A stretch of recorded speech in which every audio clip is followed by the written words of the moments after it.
านที่แห่งนี้ก็เป็นสถานที่รองรับคน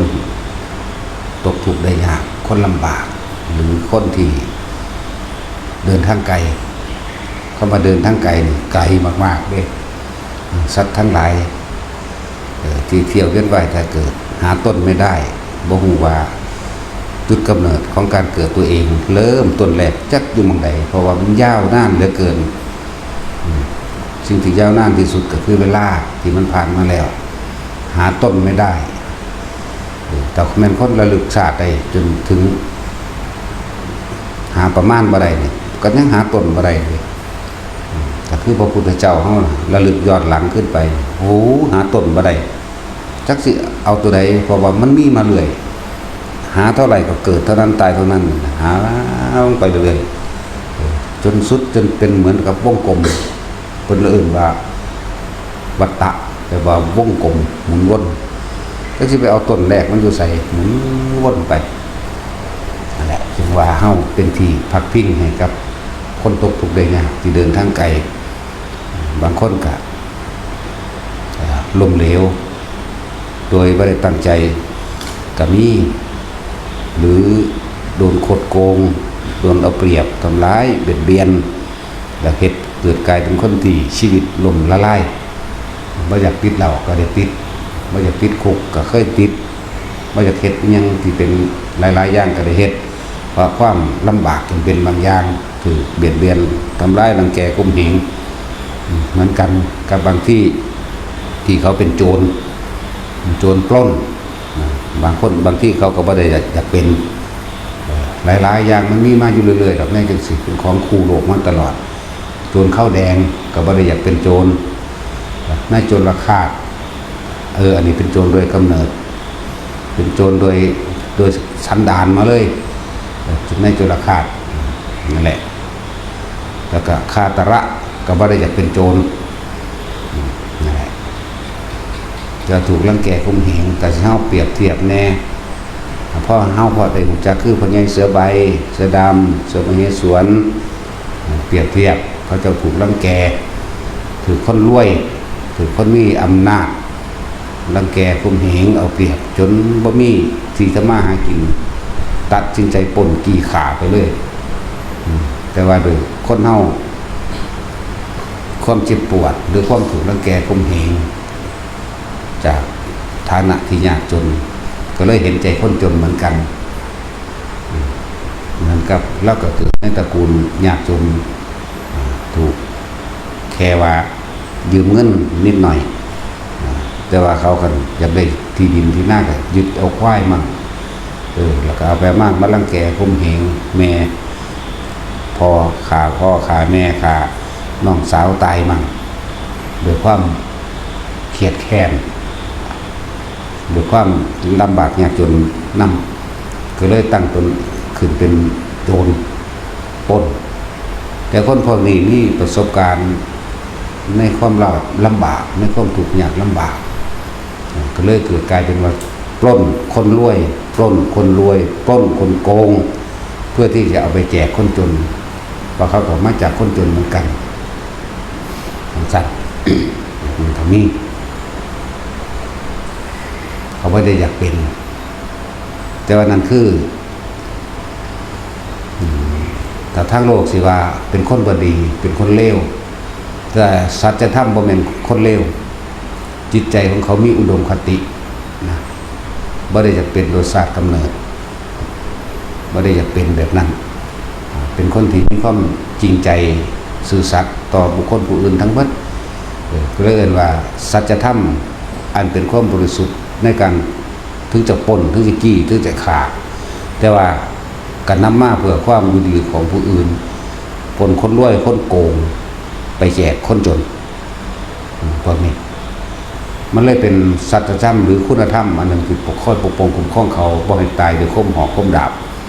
บ่ให้ตายด้วยปืนนะนั่นแหละถ้าว่าเรื่องกฎหมายผิดไว้แต่ถ้าว่าเรื่องคุณธรรมสัจธรรมของโลกบ่ผิดทั้งสี่ละหลายอย่างอยู่ในความละเอียดในความจริงในธรรมทั้งหลายที่พวกเฮาบ่เข้าใจ วกเขาเข้าใจแต่ว่าเขาเลวจิตใจเขาอย่างหนึ่งการกระทำอย่างหนึ่งจิตใจนี่เป็นคนโอบอ้อมอารีเข้าใจคนจนเข้าใจคนทุกข์ยากเข้าใจคนลำบากเพราะตัวเองก็เกิดมาจากครอบครัวที่ลำบากบ่มีอยู่บ่มีกินทำมาหากินแค่เลี้ยงชีพไปวันๆซื่อๆแต่ว่าถูกรังแกข่มเหงก็เลยเกิดกลายเป็นคนที่แข็งแกร่งขึ้นมาเลยอุทิศตนเองเพื่อผู้อื่นปนกีขาแมงคือกันแต่ว่าไม่ได้ทำเพื่อตัวเองแต่ทำเพื่อผู้อื่นนี่สัจธรรมและคุณธรรมตัวนี้สิค่อยปกปักรักษาเขาว่าธรรมย่อมรักษาบุคคลผู้ประพฤติธรรมหมายถึงความจริงโดยคุณธรรมนั่นแหละที่เขามีอยู่แล้วภายในจิตใจของเขาเลยค่อยปกป้องรักษาบุคคลมีคุณธรรมเหมือนกันนั่นแหละหลายอย่างก็ดอกที่เขาบอกเขาใช้ความลึกความละเอียดของโลกของธรรมของกุศลยันหนึ่งมันคือมีมาตรกรคือโจรข้าวแดงคนกับแบบลักษณะเดียวกันนี่แหละโจรข้าวแดงกับมีลูกน้องบริวารถึง3,500 คนมันนี้เรื่องสั้นโจรโดยสันดานแต่ว่าเคยทำบุญไปมากกับมีแต่ว่าเขาว่าโจรโดยสันดานก็คือมีความเป็นมากต่างกัน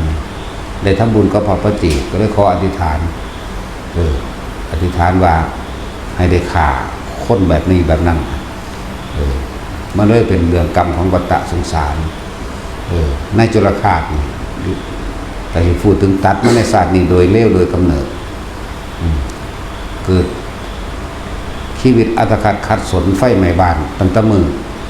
ปฏิสนธินี่ท้องแม่คนเด้ออกมาแล้วก็หาอยู่หากินฝืดเป็นขอท่านขอญาติธรรมดาว่ะแต่แค่ตัดเอาต้นศาสตร์นี้หนึ่งเด่น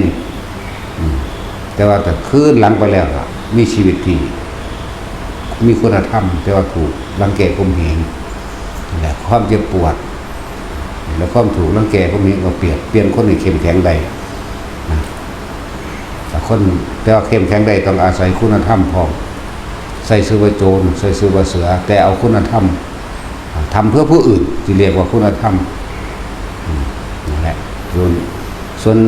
ในจุลคาตนี่เป็นโดยสันดานโดยศาสตร์นี่ซื้อได้แต่ว่าอดีตศาสตร์ที่แล้วนั่นนับเป็นกับเป็นคนดีมาตลอดเป็นสั้นแหละเลยตั้งปณิธานว่าขอให้ได้ฆ่าโจรนะก็เลยได้ฆ่าโจรนี่เลยในจุลคาตแปลว่าโจรผู้ฆ่าโจรอย่างสั้นตะกี้โจรพวกนี้เคยไปฆ่าเขาเคยไปรังแกข่มเหงครอบครัวของเขาโจร35,000 คนได้โอกาสเข้าไปอยู่ในหมู่โจรพวกเดียวนี่แหละ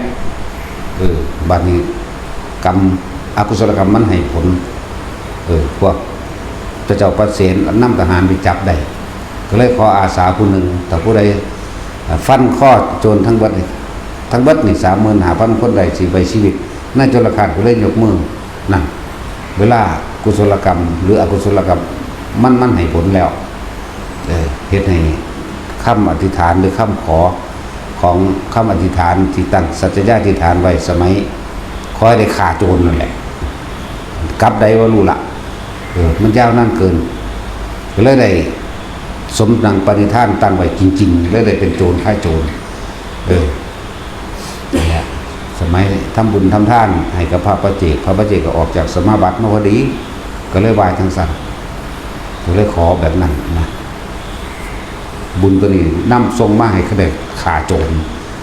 นี่เรื่องของนายจุลคาตแต่สุดท้ายแล้วนายจุลคาตกับภาษาลิบุตรไปโปรดเอาแต่เกี่ยวนั่นกับภาษาลิบุตรนี่เพราะภาษาลิบุตรเคยเป็นลูกมาก่อนณอสงไขยหนึ่ง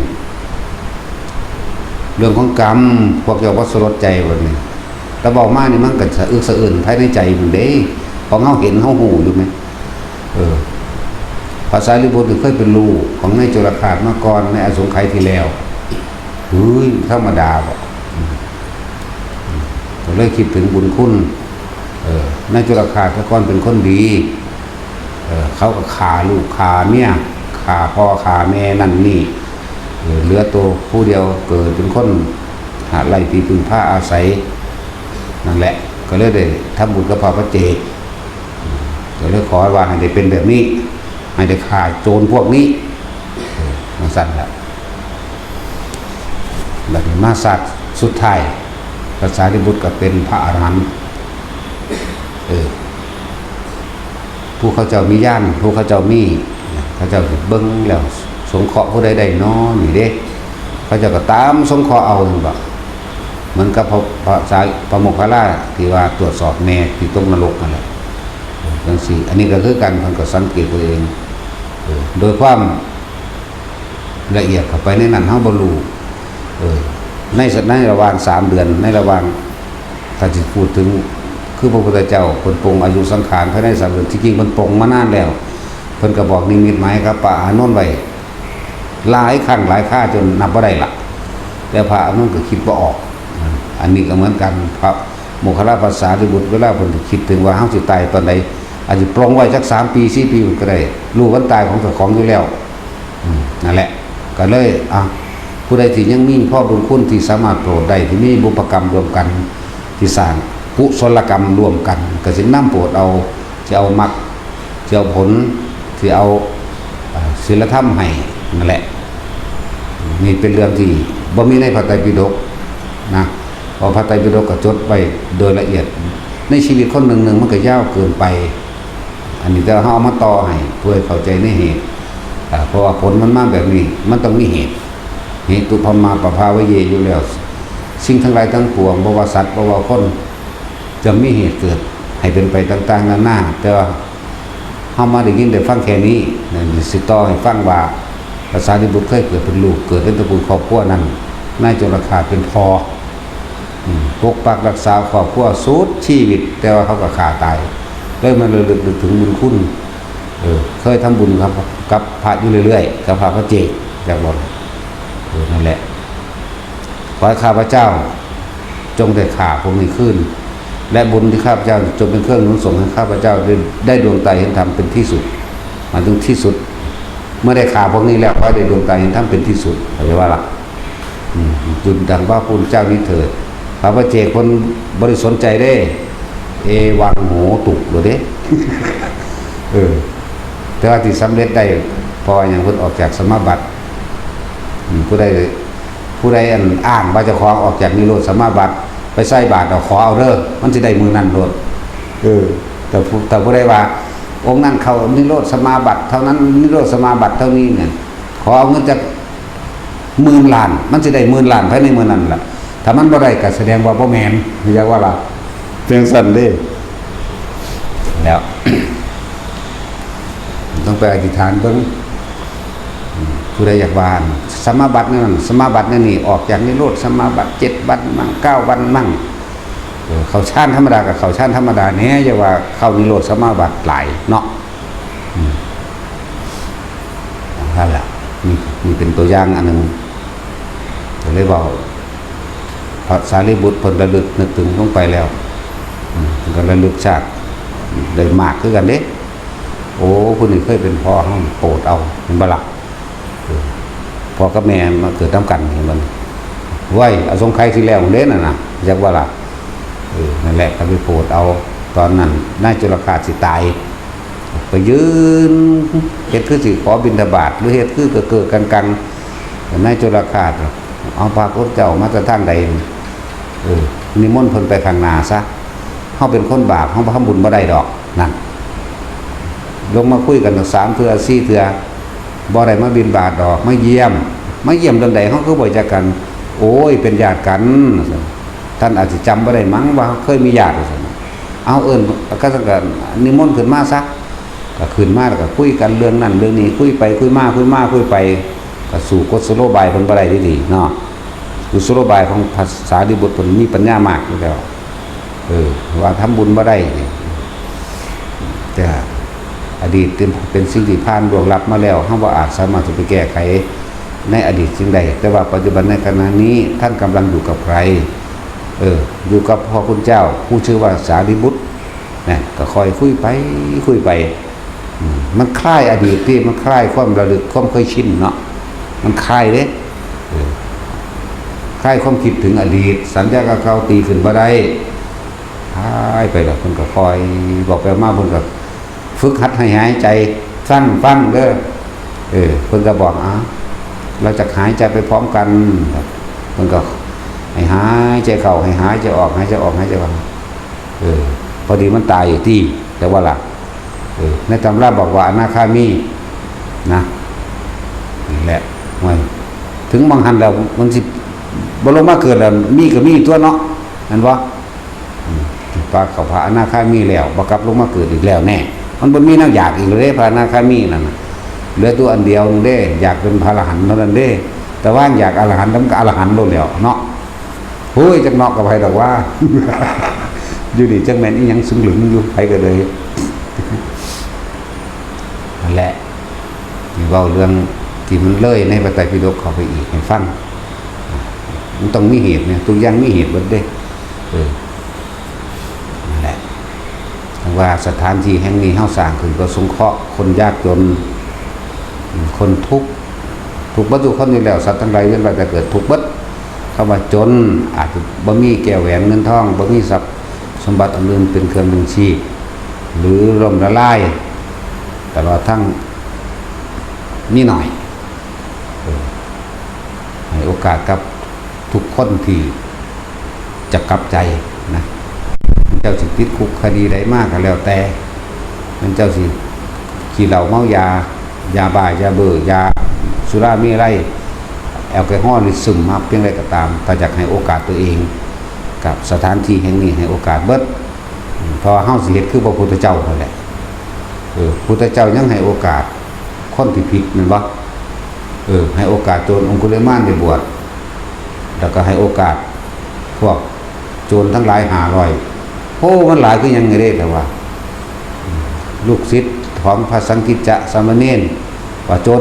500ของสุมาณะสามเณรโจร500มีตะโจรมาบวช500 2,000เลย4เทื่อนี่เอานี่นับนี่ก็ยังให้โอกาสคนผิดพุทธศาสนาเป็นศาสนาที่มีเหตุและผลเรียกว่าเป็นไปตามเหตุปัจจัยทั้งหลายนะเคยบอกว่าถ้าปัญญามันบ่เข้าใจหรอกคนปัญญาคือหยังบุเนาะปัญญาแบบนั้นปัญญาแบบนี้เฮาต้องมีเหตุผลเมื่อมีเหตุเมื่อสิ่งนี้มีสิ่งนี้จึงมีนะเป็นว่ามีเหตุแต่ก็มีปัจจัยจึงมีผลในการรองรับของเหตุทั้งหลายเป็นไปตามความเป็นจริงบ่แม่นศาสนาขอบ่แม่นศาสนาโดนบันดาลบ่แม่นศาสนาสิ่งศักดิ์สิทธิ์นั่นแหละเป็นการกระทำของตัวเองล้วนๆว่าสถานที่นี้ให้โอกาสกับทุกคนแต่คนคนนั้นสิให้โอกาสตัวเองหรือไม่นั่นแหละถ้าคิดเบิ่งดีๆแหละคนเฮานั่นน่ะรวยมันได้ก็สร้างครับมันก็เจ็บก็ปวดก็ป่วยสุดท้ายก็ตายจากสิ่งที่มีเหมือนเดิมจนมันก็เหมือนกันเจ็บปวดป่วยแล้วก็ตายเหมือนกันหายอยู่หายกินไปสร้างตายหนึ่งดอกหนามันสิตำแหน่งอยู่ธรรมดาสักกันยังก็ตายแล้วแต่เสมอกันเบิดด้วยความตายเนาะแต่สิเสมอกันเบิดและทุกคนที่ตั้งใจฝึกหัดปฏิบัติตนเองให้เขาถึงความจริงอริยสัจอริยะแปลว่าผู้ไม่มีศัตรูสัจคือความจริงสัจจะนั่นแหละคือความจริงสัตว์เกิดแบบนี้แล้วก็สัตว์ไม่เกิดแบบนี้เนี่ยถ้าเขาถึงความจริงแล้วฝึกหัดปฏิบัติตนเองก็สามารถเขาละความเห็นต่างๆที่เคยเสือละความเห็นต่างๆที่เคยยึดมั่นถือมั่นได้คือการเบิดบัดนี้ไม่ว่าคนจนหรือคนรวยสามารถที่จะเดินตามมรรคมีองค์8สามารถที่เข้าใจรู้อริยสัจเหมือนกันและบรรลุเป็นอรหันต์เสมอกันนี่เห็นบอกมันไม่ได้เลือกได้มองนี้ขึ้นอยู่กับตัวเองฝึกหัดปฏิบัติแต่ความเพียรของตนเองเด้สั้นแหละเรียกว่าให้โอกาสเบิดทุกคนมีโอกาสเบิดเด้เว้นไว้แต่อนันตริยกรรมนะหมายถึงศาสตร์นี้ผู้ใดทำอนันตริยกรรมไปแล้วเพราะอาจสามารถสักขานุคานิพพานะห้ามสวรรค์และนิพพานพวกนี้มาเกินอันนั้นบาปฆ่าพ่อฆ่าแม่1 2แล้วฆ่าพระอรหันต์แล้วบางทีพยายามทำลายฆ่าพระพุทธเจ้าแล้วก็สังฆเพศนี่ห้ามในศาสตร์นี้แต่ว่าถ้าสำนึกได้ก็บ่ห้ามในศาสตร์ต่อไปและต่อไปอีกยาวนานนับสงไขเหมือนเทพทัตก็บ่ได้ห้าม แต่ว่าศาสตร์นี่ห้ามแล้วก็ยาวไปจนว่ากว่าใส่กำเบิดจักแสนพระพุทธเจ้าพุ่นล่ะจักชีวิตอย่างว่าล่ะส่วนอาชาติศัตรู10,000พระพุทธเจ้าจึงจะพ้นขึ้นมาอาชาติศัตรูก็สิเป็นปัจเจกพระปัจเจกองค์หนึ่งเหมือนกันแต่พระพุทธเจ้าองค์ที่10,000ก่อนเอาง่ายๆองค์ที่100เขาจักเป็นเกิดเป็นขี้ไก่เดือนกิ่งกืออยู่ไสได้เดี๋ยวนี้แม่นบ่แต่เพิ่นทำนายไว้นี่นิดๆหน่อยๆไว้นี่ก็พอแห้งแล้วทำนายไว้10องค์แต่ก็คาดไว้ให้ซื่อๆจักรวมแล้วเป็น30นี่ก็แต่เพิ่นก็เบิ่งสุดนั่นแหละเพิ่นก็บ่ว่าทำนายหรอกอันเพิ่นทำนายไว้10แต่อันอีก20ขึ้นหลังนั่นอันต่อไปข้างหน้านั่นบ่ทันได้ทำนายเลยแต่ว่าเพิ่นเบิ่งไว้ว่าพวกนี้ได้เป็นซื่อเด้อยากว่าล่ะทำนายต้องรับเฉพาะหน้าคนที่ได้รับพุทธทำนายต้องเป็นพร้อมที่จะบรรลุอรหันต์ในขณะนั้นเด้เข้าใจว่าล่ะอันนี้มันเป็นอจินไตยโพธิวิสัยหมายถึงนิสัยและการกระทำคำพูดของพระโพธิสัตว์ยากนักหนาที่สัตว์ทั้งหลายด้วยกันจะเข้าใจนะยิ่งได้รับรัฐพยากรไปแล้วบ่เข้าใจเลยฮอดพระอรหันต์ก็เบิ่งบ่เป็นเอาล่ะลองเบิ่งหน้าความรู้ความสามารถมันต่างกันคือหยังสั้นแหละเรื่องโพธิวิสัยเมื่อเข้าสู่พุทธวิสัยแล้วไกลเข้าอีกบรรลุเป็นพระพุทธเจ้าแล้วนะเฮาว่าสามารถไปเข้าใจความคิดคำบอกของเขาได้เด้พระพุทธเจ้าน่ะขนาดภาษาลิบุตรยกย่องสรรเสริญพระพุทธเจ้าเรียนพุทธวิสัยยังถือพระพุทธเจ้าให้เอาเธอรู้พุทธวิสัยเหรอเธอรู้ความคิดแห่งเราเหรอเธอรู้การเป็นมาของพระพุทธเจ้าทุกพระองค์เหรอนี่ธรรมดาเด้นั่นพระอรหันต์แบบว่าปัญญาล่องจากพระพุทธเจ้ามันบ่ได้ล่องสำใดสำหนึ่งเด้ปัญญาของพระพุทธเจ้า16ส่วนยกออกไป15ส่วนซะก่อนแล้วเหลืออยู่ส่วนเดียวมาพาอีก16ครั้งแล้วยก15ส่วนออกไปเหลือแค่ส่วนเดียวยังไม่ได้เศษเสี้ยวเด้มันธรรมดาเด้นั่นแหละจังว่าเฮาบ่ฮู้ว่าผู้ใดเป็นพระโพธิสัตว์เฮาบ่ฮู้ว่าผู้ใดเป็นหยังทางที่ดีนั่นน่ะแม้แต่หมูตะหมาก็จะประมาทกันเถิดเนาะพุทธเจ้าเคยเกิดเป็นหมูบ่ในอดีตศาสตร์เคยเกิดเป็นหมาบ่เนี่ยคนบ่ค่อยเว้าเด้อันแต่ว่าเกิดเป็นสัตว์เดรัจฉานเนาะรู้สึกว่าโอ้ยคือดูถูกเพิ่นนั่นซั่นโอ้ยเกิดเป็นเดรัจฉานบักหลายครับก็บ่ฮู้แม่ว่าล่ะผู้ที่ทัดหนักใหญ่เป็นจังซั่นงูตัวกาลนาคราชปาลนาคราชโชตินาคราชขาดราชเคเลศ เป็นบักหลายมันก็เว้าเรื่องงูนี่เป็นบักหลายตัวตระกูลโคตมะมั่งตระกูลวิรูปักษ์มั่งสัพพยาปุตตะมั่งเกิดเป็นปุ๊บทุกตระกูลแบบยาวๆเลยล่ะตกนรกก็ตกเด้นั่นแล้วบ่มีผู้ใดกล้าเว้าเข้าใจแต่ว่ายิ่งใหญ่แบบอลังการจักรพรรดิเหาะเหินเดินอากาศว่าบ่แม่นปานนั้นเนาะจังซี่เกิดเป็นหมาก็มีหมาจิ้งจอกทุกอย่างเป็นเสือเป็นหมาเป็นช้างเป็นแมวเป็นปลาปลานี่ก็ไม่เป็นปลาน้อยหรอกปลาก็ลงมาสุดท้ายก็แค่ปลาดุกปลาช่อนส่วนสัตว์ที่เป็นนั่นก็เป็นนกเท่ากับนกกระจิบที่เล็กกว่านั้นลงมาบ่เมียนแค่นกเท่ากับตัวแมงวันกับบ่ได้บ่เป็นอย่างว่าล่ะนับนกฮัมมิงเฮรนาน้อยโพดอันนั้นน้อยกว่านกตีดอีกหรือว่าล่ะสัตว์ใหญ่ก็สูงสุดสร้างถ้าปลาก็เท่าปลาฉลามบ่แม่นปลาว่านใหญ่เกินอันนั้นสั้นๆแล้วเฮาบ่เข้าใจโพธิวิสัยหรือพุทธวิสัยเฮ็ดจังใดก็ว่าถึงเพิ่นดอกหน้าแม่นบ่ล่ะเบิ่งความรู้ความสามารถผู้เพิ่นล่าพุทธภูมิได้คือหลวงปู่มั่นคือหลวงปู่บัวเบิ่งดูเฮาคาดคิดถึงบ่ล่ะหาก็เริ่มต้นจักหน่อยนึงเด้นั่นความรู้ความสามารถเพิ่นยังขนาดนั้นแม่นบ่เป็นจังซั่นเด้มึงหลวงปู่มั่นแหน่ความรู้ความสามารถพระองค์เพิ่นเนาะหาก็เริ่มต้นเมื่อกี้พระองค์เด้นั่นหลวงปู่บัวเพิ่นนี่เริ่มต้นเมื่อกี้พระองค์เด้เบิ่งความสามารถเพิ่นในบาทนี่ลูกศิษย์ลูกหาบริวารหลายๆโพธิสัตว์เก่าเบิดนั่นแหละหรือพุทธวิสัยนั่นเก่าเบิดนั่นแหละพุทธภูมิเก่าเบิดนั่นแหละแล้วบัดหลวงปู่ฤาษีจังซี่บักหลายเนาะสั้นแล้วนั่นแหละลีลาพุทธภูมิเด้อันลูกศิษย์ลูกหาหลายๆแม่นเพิ่นบรรลุอรหันต์ไปแล้วรู้จักลีลาบ่เด้อนี่ หรือลีลาวดีบ่เนาะไม่เอิ้นว่าลีลาลวดไล่ของเพิ่นไว้ไล่ดึงลูกศิษย์ลูกหาบริวารไปน้ำกันเบิดสั่นแหละที่บอกมานี่บ่ให้ประมาทไปหาดูถูกคนคำบอกของเพิ่นคาดบ่ถึงดอกเพิ่นมีนัยยะที่ลึกยิ่งกว่านั้นอีกลึกไปฮอดไปหลักหลายศาสตร์ผมจะบอกให้บ่แม่นแค่บอกบุ้งเบงในศาสตร์นี่เด้นั่นแหละเมื่อมีโอกาสทุกคนมีโอกาสแล้วในการสิเฝ้าภาวนาสังเกตจิตตัวเองโดยอาศัยลมหายใจเป็นเครื่องดูเป็นเครื่องสังเกตเข้าใจว่าล่ะเฮ็ดเอาบางนี้แล้วนะเนาะสิไปยุ่งยังกับเรื่องของเพิ่นแม่นบ่ทั้งนั้นก็คาดคะเนบ่ถึงกันแล้วกันนะเรื่องเขาบอกเรื่องโอ้โหพยานของพุทธเจ้าความรวดเร็ว42แสนโกฏสมาบัติปาดทุมันบ่เป็นธรรมดาเด้อเนาะล่ะแน่42แสนโกฏมันมั้ยพวกเฮาหยังสมาบัติ8นั่นบ่ในตำราได้นี่อันจริงๆยังมันเสียจากสมาบัติบอกนั่นว่าล่ะนั่นแล้ว42แสนโกฏสมาบัติพระนุรุทธะก็บ่อาจสามารถได้เข้าโดยเร็วแต่ว่าได้เบิ่งอยู่ตรงกลางนี่ปึ๊บจากบัดนี้ความรู้ของมันก็รวบมาว่าสรุปเป็นตัวเลขให้ซื่อๆแน่เฮาสมาบัติ8ซื่อๆก็ยังบ่ได้จักสมาบัติ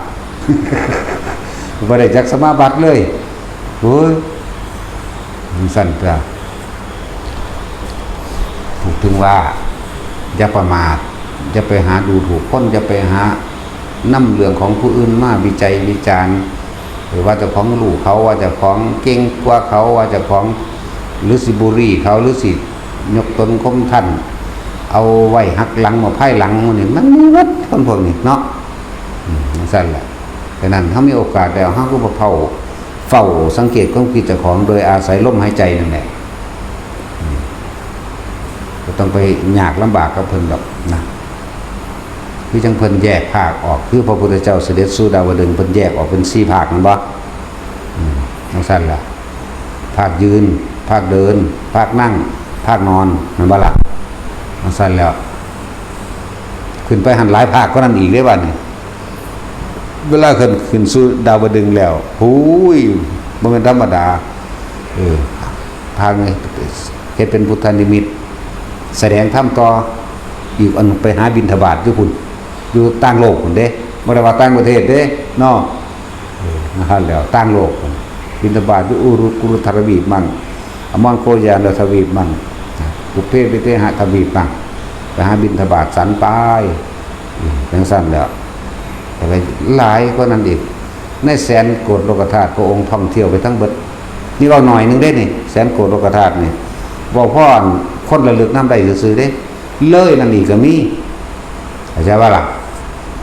จังสิเว้าเฮ็ดหยังแบบว่าพอสำนักนึงไปเลยซึ้งลึงเว้าอีหยังน้อบาดนี่เนาะ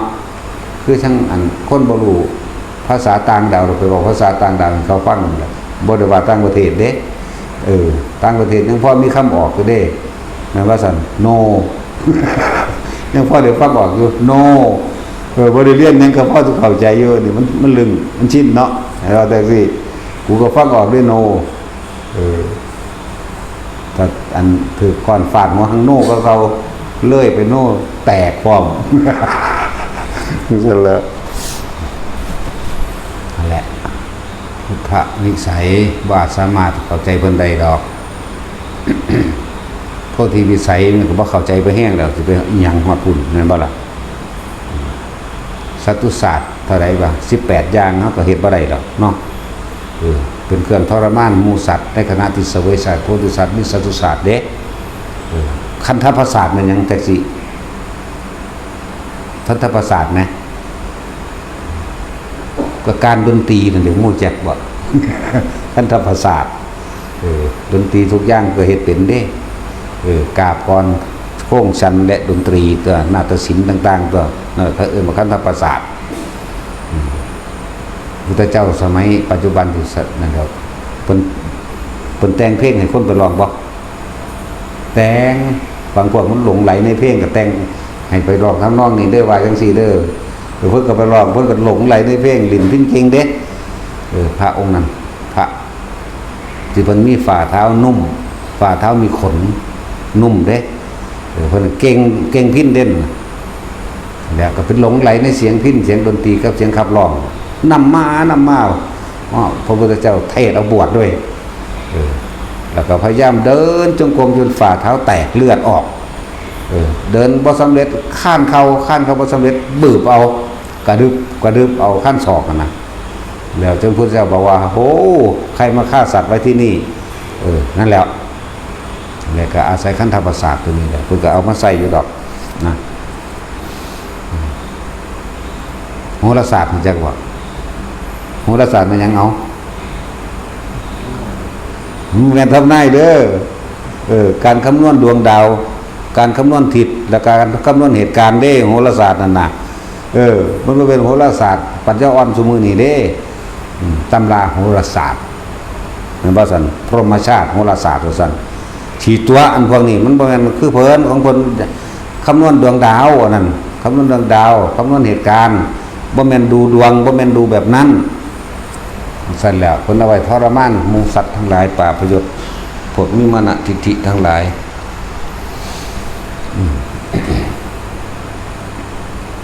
ยุทธศาสตร์ดิ ยุทธศาสตร์การลบยุทธศาสตร์การลบยุทธศาสตร์การลบภูมิศาสตร์การแผนที่หลายอย่างก็ดอกจักสิเว้าหยังดอกว่าแท็กซี่วันสลัดก็มูดโง่ตั้งแต่ว่าแม่นโง่ก็ผู้ไวอีกผู้ไวบ่เคยเป็นหนีเด้เนาะมึงเป็นหนีมึงเรียนสูงกระดอกเนาะโอ้ยสัวซ้ำน้ำมาก่อนเลยเฮ้ยผู้ไวเราไปเรียนสูงเราได้เป็นหนีไปเด้เราบ่มีเรื่องเดือดร้อนเด้สูงมันมนุษย์เงินเดือนเนาะคำนวณราคานี้กดเครื่องคิดเลขมันสั่นล่ะที่เรามานี่อีกอย่างหนึ่งก็คือว่า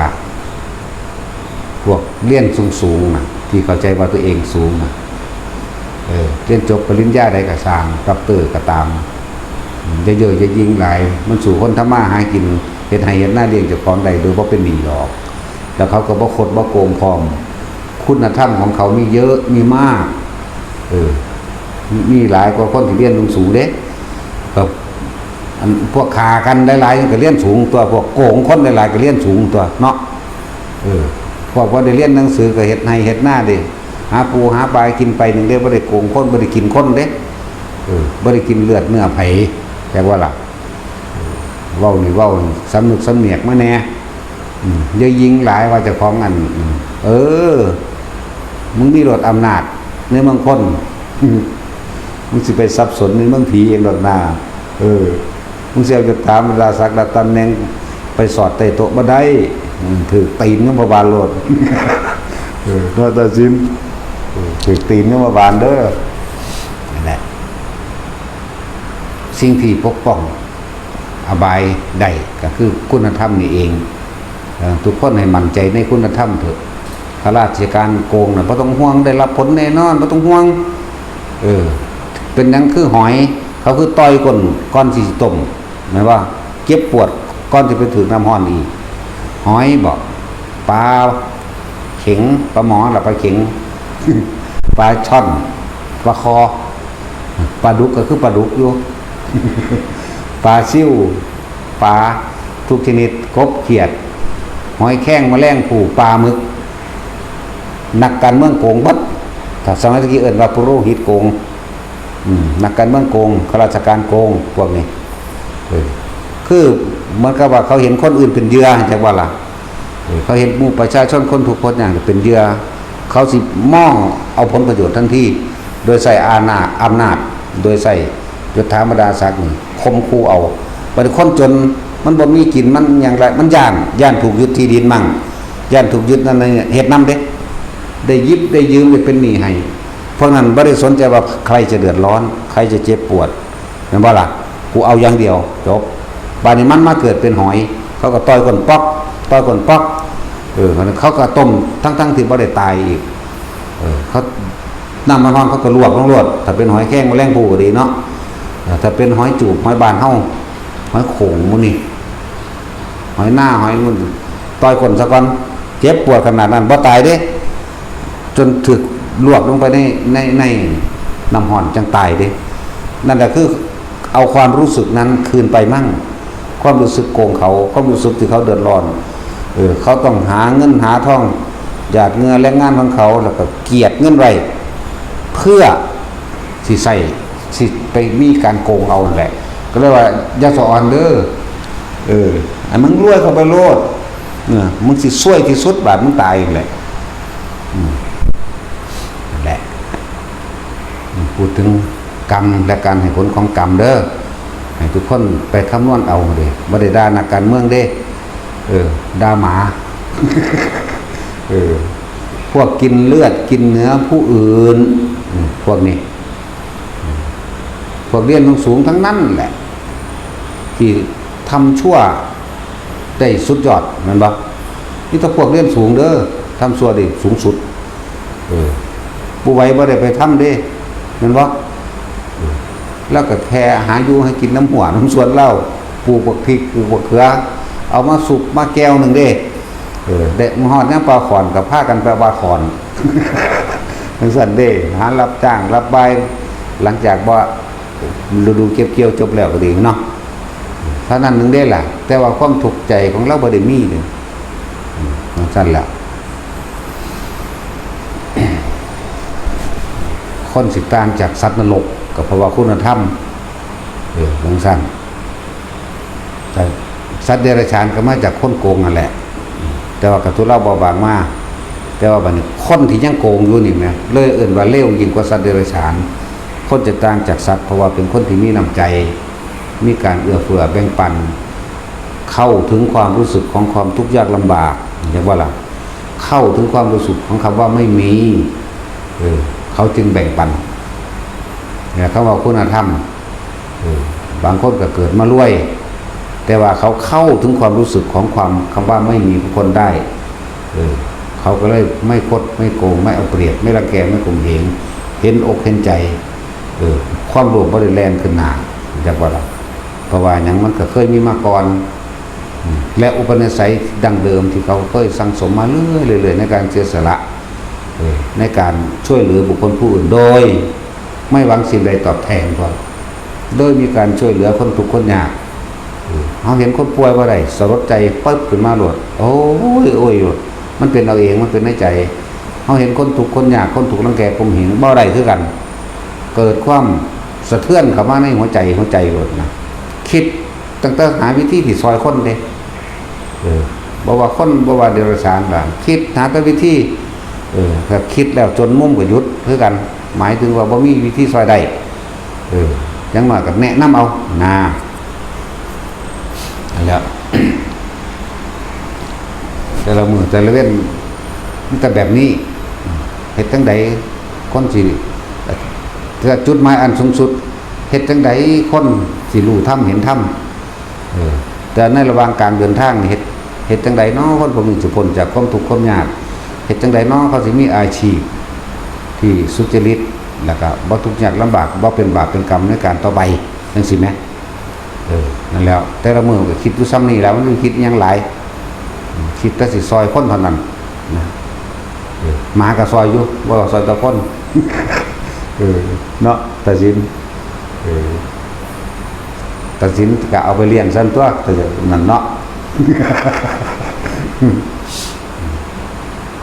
แต่ละบ่มีหยังแต่ละมื้อแต่ละเว้นมีเท่านี้บ่แม่นแค่เฉพาะตาเฮาเห็นเด้เรื่องลึกลับซับซ้อนหลายกว่านี้อีกจักว่าพวกเปรตพวกผีสัมภเวสีหลายกว่าคนอีกเด้อ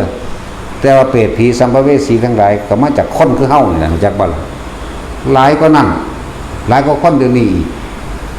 เป็นแสนๆเป็นโกดๆเด้ขอความช่วยเหลือโอ้ยหยังเดมือสับลาบยกมือขึ้นท่วมหัวคนเด้นั่นแหละบ่แม่นแค่ว่าคนเด้สิบอกให้นั่นแหละคิดเอาสัตว์อันนี้ทำบาปมาแบบนี้สิแก้สิเอาบุญแบบนี้สิเอาผลของบุญแบบนี้ให้เอาผลจากการภาวนาให้บ่ได้เกิดกลายเป็นหอกดาบแล้วเรือนไฟไหม้เขาไป โอ้ต้องอาศัยท่านแบบนี้ต้องอาศัยศีลแบบนี้ต้องบางพวกก็ต้องอาศัยการแสดงธรรมบางพวกก็ต้องอาศัยการแผ่เมตตาโดยการช่างภาวนาก็ว่าไปเอาสมาบัติเอาสมบัติที่มันมีอยู่อันเกิดจากอาการเวทีพุ่งเข้าไปนั่นสิแยกย่อยเป็นซ้อยไปเด้หมายถึงความลำบากหรือความจำเป็นของแต่ละชนิดไหมคือคนเฮานี่แหละคนเฮาบางคนบ่มีหม่องอยู่หม่องกินเฮ็ดกินจังซี่โอ้เฮ็ดจังไดเนาะก็สิมีเงินไปซื้อที่ดินให้เขาแม่นสิแหมบางคนป่วยโอ้เฮ็ดจังไดเนาะอยากเอาไปรักษาโรงพยาบาลใหญ่ให้บ่อยากให้เจ็บให้ปวดจังซี่แหมนั่นแหละมันเป็นอยู่จังซี่แหละพวกเจ้าก็หัดเป็นเบิ่งไงเด้อบ่แม่นเป็นตาอิจฉาริษยาคนนั่นบ่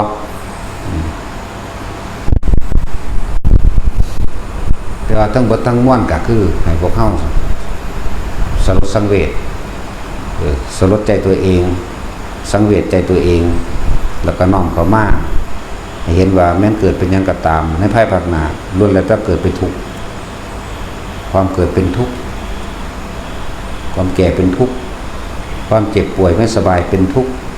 ความพัดพลาดจากสิ่งที่รักเป็นทุกข์อยากได้สิ่งใดสิ่งหนึ่งแล้วไม่ได้ดังใจก็เป็นทุกข์สุดท้ายความตายเป็นทุกข์เกิดเป็นหยังกระชังนะเกิดมาตายคักๆนี่แหละเทวดาก็ตายคนก็ตายสัตว์ก็ตายดิจากบ่ล่ะเฮ็ดจังใดเฮาสิเข้าถึงความไม่ตายนั่นแหละถ้าบ่อยากตายก็จะเกิดเนาะสั่นตัวง่ายๆตัวสิ้นเจ้าบ่อยากตายบ่เจ้าก็จะเกิดตัวเจ้าจังสิบ่ได้ตายอีกนั่นสั่นแหละแต่ละมือแต่ละเว้นบ่มีดอกอย่าไปทำลายผู้ใดบ่มีเลยแต่ว่าก็บ่ยอมผู้ใดมาทำลายเฮาคือกันเด้บ่เคยแพ้ไผคือกันเด้แพ้เจ้าของซื่อๆแพ้เจ้าของเด้มันใหญ่กุศลเด้มันวูบเดียวนึงเด้เนาะเฮาก็ปฏิบัติธรรมเฮาก็หวังดีต่อทุกคนแหละแต่ว่าเฮาก็บ่ยอมให้คนอื่นมาเบียดเบียนทำลายเฮาคือกันบ่สัตว์มึงคือกันแต่ว่าเฮามีอุดมคติหุ่มไว้อยู่ดอกนาไม่พระญาณหรอกสำนันหนึ่งนรกกระลึงบ่แห้งกันละชิ้นละสบายเนาะแต่สินเอาไว้จากจังน้อยวะตัวสารดีกว่าก็ใส่บ่แห้งอยู่เด้เอาตายไปจักน้อยจัก3 มื้อ4 มื้อขึ้นมาตายไปอีกแล้ว4 มื้อขึ้นมาเด้พวกเจ้าเฮ็ดเป็นบ่ว่าสั่นกับพยานเด้ว่าสังสั่นมีจักบ่กดเขามีไว้แหกเด้กูแหกได้แม้กระทั่งกฎแห่งกรรมมันเด้เนาะสินโอ้ยเทคนิคง่ายๆนึงดอกไฟกระเดยรู้จักกระเดยหรือกระดายบ่ดังนี้แค่ส่งชานเท่านั้นนึงมันก็แหวกแหกออกไปได้เบิดนั่นแหละยังสิไม่ทันได้เดี๋ยวนี้ต้องสั้นตัวแม้ขนาดลูกศิษย์พระกัสสปะเพิ่นมาบวชแล้วแต่ว่าเพิ่นถูกเป็นเก่งชาญคือกันเด้รู้สึกว่าได้เงินได้ทองมานั่นแหละเลยสึกแปลเมียเมื่อได้เมียแล้วแต่มันเงินเบิดตี้ก็เลยเกิดกลายเป็นโจรไปหาปล้นหาข่าวถ้ามันเสื่อมมันเข้าบ่ได้เพราะว่าหยังคำว่ามันเสื่อมนั่นเนาะมันนึกถึงแต่สิเอาเงินมาใส่มันนึกถึงแต่ความสุขสบายสุดท้ายแล้วเขาก็จับได้เห็นบ่เขาจับได้ที่พระกัสสปะเพิ่นก็เรียบๆเคียงๆไปจงนึกถึงองค์ฌานที่ท่านได้เถิดนั่นคนมันสิตายมันมีทางไปแล้วล่ะมันเฮ็ดจังได๋สู่สิหนีจากความตายความเจ็บปวดได้เพิ่นก็ส่งฌานเพิ่นก็เข้าฌานเพิ่นได้เสยมั้ยบรรลุเสยได้นั่นน่ะอย่างว่าล่ะแทนที่สิได้รับกรรมแน่แล้วก็ยังแหกกฎแห่งกรรมออกมาได้เนาะฌานบ่แม่นเรื่องยากจังเม็ดดอกเด้อเว้าของง่ายเป็นของง่ายแน่อันนี้คนทั้งหลายที่บ่เข้าถึงเว้าของยากเว้าบ่แม่นเว้าของง่ายๆให้เป็นของยากบ่อุ้ยเป็นหนังแน่นิ่งรับตาไปอยู่สั่นบ่แม่นแบบนั้นมาอยู่ในลมหายใจจับอาการปิติได้นิ่มนวลอยู่กลางหน้าผากกลางหัวได้เท่านั้นสำนั้นก็แหกได้แล้วเรียกว่าล่ะ ผู้ใดตายในการทรงชาติเจริญชาติอย่างหน่อยก็พบโลกตัวเนาะท่านแหละก็จะเฮ็ดผิดหยังมากกับสร้างหยังเด่นกับแต่อันนั้นคือกรรมเด้แต่มันมีแนวเว้นอยู่เด้นอกนั้นได้เบิดนะแต่สิเข้าสิเบาอันนี้คือยังพระเยซูโทษนะนี่ก่อนสิเป็นกรุงกับเป็นเรือขาคนมาหลายแม่นบ่เมียก็หลายแม่นบ่ลูกก็หลายเนาะเมียก็หลายอีกไหลมาเรื่อยๆบัดสุดท้ายคือเป็นอรหันต์ได้อยู่ซั่นเนาะเหมือนซั่นตัวในจรคาดแม้หังคักต้องขาคนแบบขาบเลี้ยงชีพเลยอันนี้อาชีพโจร โจรแท้อันแน่ก็ยังบรรลุได้อยู่ไหมอาศัยธรรมเดี๋ยวบ่ล่ะอาศัยความจริงอาศัยผู้สอนอาศัยผู้สอนคือเพิ่นแนะเด้แล้วก็เฮ็ดน้ำเพิ่นโลดนะบอกวิธีแหกกฎแห่งกรรมให้เราให้กำลังใจแต่ละคนไผก็สร้างเจ้าจะเคยแทงลูกมัน100คนก็สร้างเด้อจะไปคิดยากคิดยากปานนั้นมันก็เหมือนฆ่าสัตว์ทั่วไปมันก็ฆ่าปูฆ่าปลาทั่วไปนั่นแหละอย่าไปคิดมากมันลำบากใจเจ้าของหลายนางอัมพาปารีนางสิริมาและโสภณีทั้ง5ทั้ง6ล้วนแล้วก็เคยทำแท้งมาทั้งนั้นแต่สุดท้ายบรรลุอรหันต์มั่งโสดามั่งอนาคามั่งเห็นบ่ล่ะแม้ว่าระบาดเป็นเรื่องอดีตเก่าๆที่มันผ่านมาแล้วจงลืมมันไปซะแล้วกลับมาอยู่กับแค่ปัจจุบันกษัตริย์นายโจรคาสิบรรลุอนาคามีได้จังไดเห็นบ่สุปฏิทะเทพบุตรจริงเป็นเรื่องสมัยของพระพุทธเจ้ากัสสปะโดยซ้ำไปบ่ได้บรรลุหยังสุปฏิทะเทพบุตรนี่เป็นโจรเลี้ยงชีพมาตลอดลักปนจีเลี้ยงชีพมาตลอดจะว่าล่ะบัดมาได้เมียแล้วเลยเศร้าเลิกการอาชีพโจร3 ปีสุดท้ายก่อนสิตายเข้าวัดเข้าไปให้แบบบ่ได้บรรลุมรรคผลดอกไปสมาทานศีลรักษาศีลอุโบสถบ้าง8 คำ 15 คำนั่นว่าล่ะแล้วก็ท่องจำบทสวดมนต์ต่างๆได้ทำวัดได้3 ปีตายนึกถึงบทสวดนึกถึงศีลที่ตัวเองเคยสมาทานไปเกิดเป็นเทวดาเมื่อไปเกิดเป็นเทวดาแล้วพระพุทธเจ้าพอดีที่ไปแสดงอภิธรรม7ให้พุทธมารดาอยู่ที่สวรรค์อายุ11 ปีหมู่เพิ่นเองก็เลยบอกไปขอข้อมูลคำแนะนำจากพระพุทธเจ้าไปเพิ่นก็ไปคำแนะนำด้วยเพิ่นที่เคยจำพระสูตรต่างๆได้จากวันพุทธเจ้าก็แสดงธรรมไปอธิอุณิหิสวิชโยธรรมโรเกอนุตตโรสัพพสัตตาหิตถายะตังตะวังกันนิเตเรวเตบริวเจราจันเตมโนเสหิปะวะเกปัจจเคนาเควิเศพุเตอการมรณีนวาสัพพสมามรณามุโตตะเปวัตตวาตัสเสวะอนุภาเวนะหุตุเทวสุขิสตาสุตตะสีลังสมาทายะธรรมังสุจริตังเจริญลิขิตังจิตังปุจังตะลังตินั่นแหละบรรลุโสดาบันเสยไหมเรียกว่าล่ะทำไมท่านไม่นึกถึงศีลที่ตัวเองท่านที่กระทำอยู่แล้วก็จงระลึกถึงความจริงว่าสัตว์ทั้งหลายเกิดเป็นอะไรก็ตามล้วนแล้วแต่เกิดไปเพื่อที่จะตายเพียงเท่านั้นเกิดเป็นอะไรก็เป็นทุกข์เกิดเป็นอะไรก็ไปถึงกับความแก่ท่านจงนึกถึงคุณณธรรมทั้งหลายที่ท่านได้สั่งสมและจดจำมาเถิดความเกิดเป็นทุกข์ความแก่เป็นทุกข์ความเจ็บไข้ไม่สบายเป็นทุกข์ความพลาดพลาดจากสิ่งที่รักเป็นทุกข์สัตว์ทั้งหลายเกิดแล้วล้วนแล้วแต่เวียนอยู่ในแห่งกองทุกข์เพิ่งก็เกิดการเบื่อหน่ายคลายกำหนัดออกจากบรรลุโสดาบันเด้นี่แปลให้ฟังไปเด้นี่จากบละธรรมโมโรเกอนุตตโรสัพพะสตหิตถายะนี่ตังตะวังคันนะดิเทวเตปริบัญเชราชทันเตอมนุเสหิภาวะเกนี่ต่อไปท่านก็จะพ้นจากราชอาญาทั้งหลายอันเกิดแก่พระราชาราชทันเตอมนุเสหิภาวะเกปัจจเกวิเศปุเตนี่บ่ได้อาการมรณะเนี่ยไม่ตายก่อการอันสมควรคำว่าอาการมรณะนวาสัพพสมามรณามุโตทเปตวะการมารินันเตเจวะอาตัดเจวะอนุภาวินะโหตุเทโวสุขีสัทธาสุทธสีลังนี่นึกถึงศีลก็จะว่านี่สมาทายะที่ท่านได้เคยสมาทานเอาไว้ในการก่อนแล้วบรรลุอนาคาบ่แม่นบรรลุโสดาบันเสยอยู่ในสวรรค์สันต่อไปเลยเด้เราบรรลุมาเด้ บรรลุทุพุนแล้วก็บรรลุขึ้นไปอีกบรรลุขึ้นไปอีกในขั้นต่อไปเพราะว่ายังเขาจะจำพระสูตรได้สวดมนต์ทวารเขาเอื่นว่า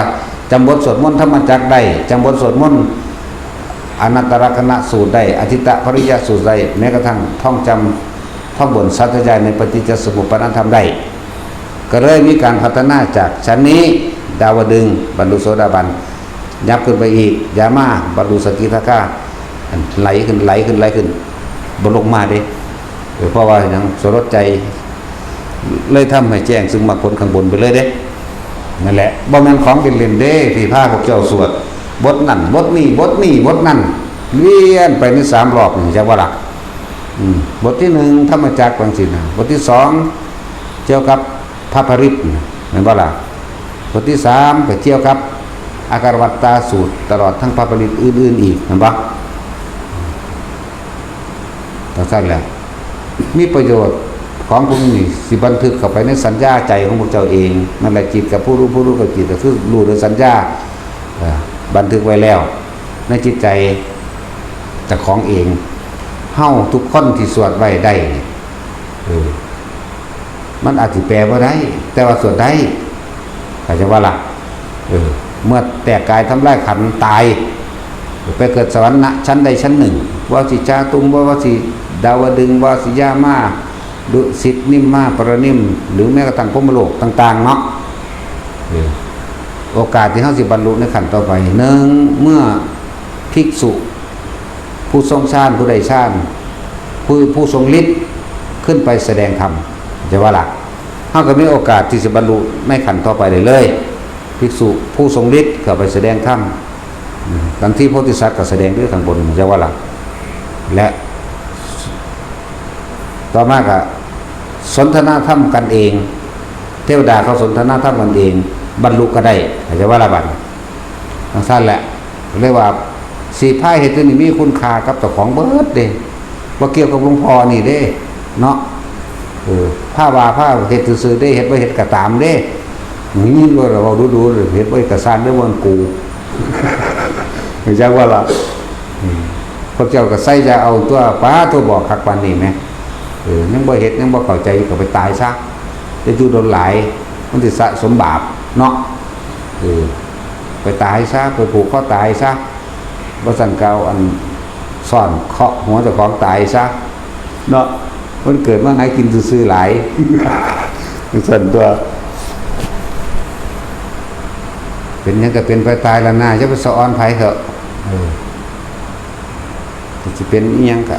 ทนายก็บ่เห็นว่าสิมาบัญญัติกฎหมายว่าห้ามแก่ห้ามป่วยห้ามตายบ่มีเนาะผิดกฎหมายเพราะห้ามแก่ห้ามป่วยห้ามตายบ่มีเด้เขาคือบ่บัญญัติบ่มันพากันตั้งหาแหมงหยังบ่นี่ตั้งไปกดโกงคนซื่อเนาะจังซั่นแหละทหารก็บ่เห็นว่าสิลบกับความแก่ความตายได้แม้ว่าตำรวจก็ว่าจับความแก่กับความตายไปขังไว้เด้เนาะเห็นว่าซั่นยังกระสังหิแมงหรอกตายแมงเบิ้ลละนี่เป็นสอนหรอกเขาไม่ได้สอนเด้และคนที่มีประโยชน์สูงสุดก็คือพระพุทธเจ้าและผู้เดินตามถ้ำของพระพุทธเจ้าก็ทำตามพระพุทธเจ้าพุทธเจ้าให้ท่านแบบใดมูสาวกก็ให้ท่านเหมือนกันแม้จะไม่มากเหมือนพระพุทธเจ้าแต่ก็ให้ทานแต่กะจาคะหมายถึงตัดเสียสละออกจากความยึดมั่นถือมั่นบ่ได้หวังผลในการตอบแทนแห่งทานบ่ได้หวังผลในการช่วยเหลือบุคคลผู้อื่นเด้เฮ็ดไปซื่อๆเด้สั้นแล้วเพิ่นเอิ้นคุณธรรมศีลธรรมนั่นแหละพวกเฮาเมื่อมีโอกาสแล้วให้โอกาสตนเองเด้ให้โอกาสตนเองสถานที่นี้ก็เป็นสถานฝึกตนสร้างคนให้เป็นพระเพื่อผู้เสียสละนั่นเองสถานที่นี้สร้างตั้งขึ้นมาว่าฝึกคนสร้างตนเองมันจะบอกฝึกคนก็คือความเหมือนไหวในใจของเจ้าของเองแต่จะว่าหลักคำว่าคนแปลว่าวุ่นวายแปลว่าเรื่องมากแปลว่าเยอะอย่างที่นี่ก็บอกบานิมกับมาสร้างตนให้รู้จักตนเองสร้างตนฝึกคนให้เป็นพระ จากความหมุนว่ายในความคำว่าเป็นคนแล้วก็หาตนให้เจอ เมื่อหาตนเจอแล้วได้ตนได้ตนเอง เข้าใจตนเอง เข้าใจจิตตนเองตนเข้าใจว่าละเมื่อเข้าใจแล้วจงสละความยึดมั่นถือมั่นจึงเรียกว่าพระผู้เสียสละนั่นเองพระบ่แม่นแต่ในรูปแบบนี้อันนี้รูปแบบจักสิหยังกันแน่เด้มนุษย์สเปโตก็มีแปลว่าล่ะภิกขุสเปโตก็มีเด้ภิกขุผู้มีจิตผู้เป็นเปรตก็มีเด้ภิกขุสันนิรยโตภิกขุผู้เป็นสัตว์นรกก็มีเด้ภิกขุเดรัจฉานโนจิตใจเป็นเดรัจฉานหากินตะกูก็มีเด้หลงตะกูก็มีเด้เนาะแล้วเลิศว่าสถานที่นี้ให้โอกาสกับทุกๆคนเด้อบ่ว่ายากดีมีจนทั้งทางใกล้และทางไกลแต่ว่าคนนั้นจะให้โอกาสตนเองหรือไม่อย่างสั้นหลวงพ่อนี่ให้โอกาสเบิดล่ะเฮาเฮ็ดนำพระพุทธเจ้าเห็นบ่พระพุทธเจ้าให้โอกาสบ่ว่าสิเป็นยาจกวัณพกขอทานแพทย์สูทรต่างๆตลอดก้าวฟ้ามหากษัตริย์พอข้าประชาชนทั้งหลายทุกคนมีโอกาสเบิดแต่ว่าทุกคนให้โอกาสตนเองบ่เห็นบ่ล่ะพุทธเจ้านี่ฝึกพวกสารถีทั้งหลายใดทั้งนั้นแหละเห็นบ่ล่ะเฮาก็เอาธรรมของเพิ่นนี่ได้มาแนะนำให้สั่นเฮาบ่มีธรรมหยังดอกมีแต่ตีนธรรมเอานั่นตาซินมึงมาไกลกูรถมึงอย่ากวนกูตีนถีบมึงนี่ว่าเดี๋ยวก็ว่าปราชิกนี่แปลว่าหยังจักว่าล่ะถีบได้เนาะแต่สิพวกอยากปรับนั่นปรับนี่ปรับหาแมงบ่นี่ล่ะให้โอกาสตนเองเด้อไผก็ดีรู้เข้ามาในร่มบ่อยๆรู้เข้ามาในความรู้สึกตัวบ่อยๆทำไม่บ่อยทำไม่มากทำไม่ชินเกิดความบ่ชินมันก็แค่เฮาบ่มีนิวรณ์ตัวเดียวเฮาก็พ้นแล้วนะอย่าไปอีหยังมากกับมันน่ะเอาเถอะนะชาภกุโรภิกขุจงทำฌานหรือเพ่งอยู่ในอารมณ์ที่เป็นหนึ่งให้เกิดขึ้นเถิดบัดนี้ก็ปีติปราโมทย์ย่อมบังเกิดขึ้นความลังเลสงสัยต่างๆย่อมไม่มีเมื่อมีอาการปีติปราโมทย์เกิดขึ้นปราโมทย์เมื่อเกิดขึ้นแสดงว่ามันผ่อนคลายจากความคิดกังวลในเรื่องอยากได้อยากดีอยากมีอยากเป็นแล้วไม่ลังเลไม่สงสัยไม่เสื่องซึมไม่เหงาไม่เศร้าไม่ท้อถอยไม่อ่อนแอไม่มีความยินดีพอใจในกามไม่มีปฏิฆะกับสิ่งใดกับว่าล่ะมีแต่หัวใจที่ปราโมทย์อิ่มเอิบเบิกบานแล้วมันจะคอยเห็นดอกความคิดวิ่งไปปุ๊บอ๋อปีติปราโมทย์ออกไปแล้วหายไปแล้วดึงกลับมาใหม่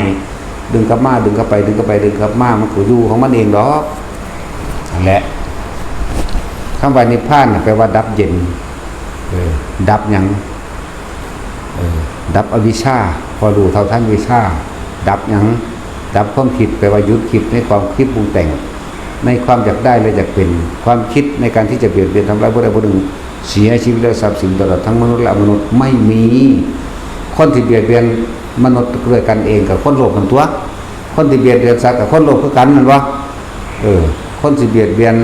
หรือว่าแย่งชิงทางสติปัญญาจิตวิญญาณเนี่ยกับคนโลภกันตัวจะครอบคุมความคิดผู้อื่นจะควบคุมให้ผู้อื่นอยู่ใต้อำนาจของเจ้าของเองเขาใช้ว่าอะไรวะนี่ตอนนั้นทุกคนเห็นโทษต่างๆซักทุกคนผ่านชีวิตมาเมื่อนี้มันก็เห็นคนตายมาหลายแล้วล่ะนะแต่ว่าสันมันสิผ่านเพราะแต่เจ้าของตายเนาะยังสั่นตัวย่ำใดสิเป็นมือของเฮาบัดนี้บ่ล่ะแต่วันเกิดตัวเองก็บ่รู้เด้แต่พ่อกับแม่บ่บอกแม่นบ่ล่ะแต่เพิ่นบอกว่ามื้อใดก็ว่ามื้อนั้นบ่รู้ได้อย่ามั่นใจหลายเด้เนาะสิไปบัดวันตายกันพ่อแม่กันบอกเฮาก็บ่ได้เนาะผู้อื่นก็บอกบ่ได้ตัวเฮาเองก็บ่รู้เด้วันเกิดถึงจะรู้ก็รู้เพราะผู้อื่นบอกมีมารดาบิดาเป็นต้นเป็นผู้บอกแม่นบ่หาทุกคนแม่ตายบ่ได้บอกลูกยังคนที่เฮ็ดตำแย่ล่ะบอกแม่นบ่สั่นตัวคนที่เฮ็ดตำแย่บอกหมอบอกพ่อแม่บอกปู่ย่าตายายบอกผู้รู้จักบอก แต่ว่าวันตายไม่มีใครบอกได้เลยแม้กระทั่งตัวเองบ่หลับแล้วเฮาสิประมาทอยู่ใหญ่ในการคิดปรุงแต่งแสวงหาแล้วความอยากได้นั่นอยากเป็นนี่เป็นก็เป็นไปตายแล้วนั่นบ่เป็นก็ตายจึงบอกว่าทุกคนอย่าประมาทคำว่าบ่ประมาทนี่มันมีคุณค่าเพียงนี้เด้เวลาเขาเล่นลื่นเรื่องบันเทิงความสนุกสนานกับมหรสพของวันต่างๆเนี่ยพุทธเจ้าคนสิอุทานมาดูสัตว์ทั้งหลายเหล่านั้นพวกเขาลื่นเริงบันเทิงอะไรกันหนอนมันธรรมดาเด้นี่ท่านไม่ได้เกิดขึ้นแล้วหมายถึงพระพุทธเจ้าดวงตาของโลกก็ได้เกิดขึ้นแล้วความสว่างไสวแห่งจิตก็ได้เกิดขึ้นแล้วแต่พวกเขายังไปลื่นเริงบันเทิงอะไรกันเหรอนี่ไหมทำไมไม่แสวงหาทางให้พ้นออกจากความทุกข์มันบ่ทันมีเพิ่นสลดพระองค์เองพระอุทานพุทธอุทานลื่นเริงบันเทิงอะไรกันเหรอนี่นะนั่นแหละจึงบอกว่าในเมื่อหมอกับมีอยู่เฮาบ่เข้าหาหมอเนาะหมอก็คือพระพุทธเจ้าเนี่ยสิเป็นความผิดของหมออยู่บ่ล่ะก็บ่ได้ล่ะในเมื่อทางก็มีอยู่แต่พวกเราไม่เดินตามเส้นทางก็หมายถึงมรรคหรืออุแปดพวกเราไม่กระทำตามเองเป็นความผิดของทางบ่ก็บ่เนาะนั่นแหละหรือว่าทุกคนมีโอกาสแล้วก็เฮ็ดให้มันการปฏิบัตินี่มันบ่แม่นของยากแค่รู้ลมหายใจกับจักจุนั้นลมได้ความรู้สึกน่วงหน้าผากมั่งบนหัวมั่งหน้าอกมั่งแค่นี้ไม่ได้เกี่ยวกับท่าไม่ได้เกี่ยวกับเวลาอีกทุกคนมีอิสระเต็มที่เด้บ่มีผู้ใดบังคับความคิดภายใดเด้นี่เห็นบ่ล่ะถ้าบังคับร่างกายยังบังคับได้ขังไว้ได้ผูกไว้ได้ฆ่าตายได้เนาะแต่ว่าบังคับจิตบังคับบ่ได้บังคับความคิดบังคับบ่ได้เด้ผูกไว้ก็บ่ได้ฆ่าให้ตายก็บ่ได้เนาะนั่นแหละทุกคนมีอิสระฉะนั้นจงใส่ความเป็นอิสระที่มีอยู่คือจิตมันอิสระอยู่แล้วเฮาก็น้อมนำเข้ามารู้ลมหายใจนั่นเองอยู่กับลมเฮ็ดไปมีความปิติปราโมทย์ยืนอยู่กับรู้ความรู้สึกในตัวเองเดินอยู่กับรู้กินข้าวอยู่กับรู้ล้างถ้วยล้างจานปลูกต้นไม้อยู่กับรู้รดน้ำต้นไม้กับรู้เข้าห้องน้ำกับรู้จักว่าล่ะอยู่กับมันถ้ารู้สึกตัวทั่วพร้อมเป็นจิตหนึ่งเป็นเอกคตาจิตเอกตาลมมันจะไปไหนเสียมันก็ดับเย็นแล้วเด้นั่นจักว่าล่ะความคิดของเฮาบ่ไปตั้งอยู่หรือคิดถึงไม่คิดถึงบ้านรถเงินทองต้นไม้ภูเขาสายน้ำหรือการละเล่นบันเทิงต่างๆบ่คิดถึงไม่คิดถึงบุคคลที่เป็นพ่อเป็นแม่เป็นญาติสายเพื่อนสนิทมิตรสหายยังบ่คิดถึงแล้วจิตมันเป็นกลางบ่แห้งแล้วเด้จังว่าล่ะมันบ่ได้ร้อนมันได้กังวลมันได้กระวนกระวายเด้นั่นน่ะมันบ่ล่ะมันสั้นแล้วเขาเลื่อนดับเย็นโอ้ยสื่อของคำว่านิพพานมัน20สื่อพุ่นสิเขาจะอุปมาให้รู้น่ะคำว่านิพพานดับเย็นคำว่านิพพานมันมีมาก่อนนั่นเด้ก่อนพระพุทธเจ้าจะเกิดอีกเด้ทั้งเจ้าเขาจะต้มน้ำมันร้อนฟดเดือดอยู่นี่เนาะโอ้ยเดี๋ยวมันนิพพานก่อนแปลว่ามันเย็นจังว่าล่ะเดี๋ยวมันเย็นก่อนต้องกินนะแต่ร้อนหลายมันก็ลวกปากเนาะเห็นว่าแท็กซี่แล้วจะกินฮ้อนๆเด้สั่งเป่าอยู่ไผก็เลยเราจะสินโอ้ต้มน้ำร้อนกูเนี่ยสู้กูจะกินน้ำร้อนบัดเอาเดือดๆไปให้กันเป่าอยู่คนมักกี่ตัวอีดีเด้ตัวแม้กระทั่งตัวเองโกหกแม้กระทั่งตัวเองเนาะแต่ว่าอยากกินน้ำร้อนอยากกินร้อนก็ตั้งไว้มันเย็นสักก้อนจึงกินดูไผก็ดีเนาะแล้ว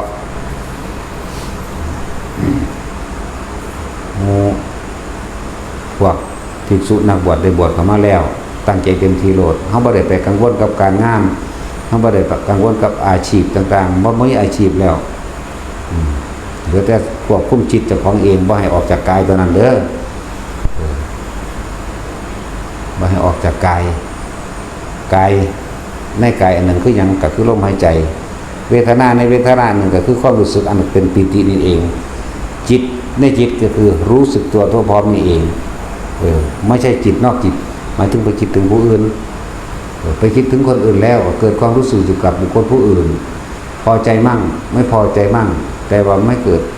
ความรู้สึกกับตัวเองที่มันนิ่มนวลอาการที่เกิดมันเป็นอุเบกขาเป็นความรู้สึกที่รู้สึกตัวที่บ่มีสิ่งอื่นเข้ามากระทบได้เลยเดินไปจิตหนึ่งมั่งอยู่กับอุเบกขามั่งก็ว่าไปนะ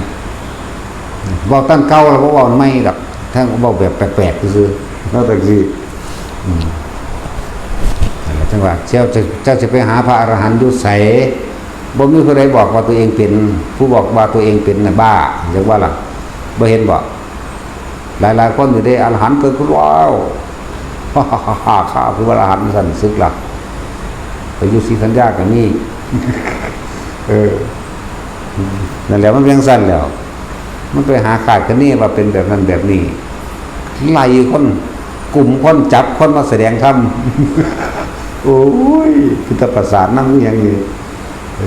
นั่นแล้วเขาบอกสำคัญมั่นหมายว่าเป็นใดๆทั้งสิ้นและพระอรหันต์ก็บ่อยู่ทั้งนอกเลยจะไปแลนหามันทั้งนอกนี่ผู้ดังนี่แหละ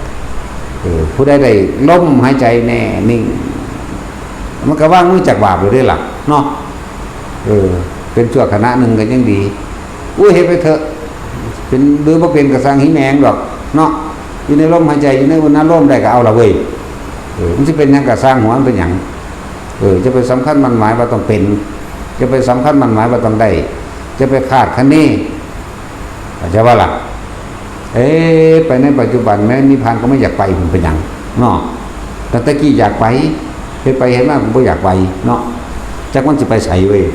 นั่นแหละนิพพานก็จะได้หัวดังพระอรหันต์ก็ได้หัวดัง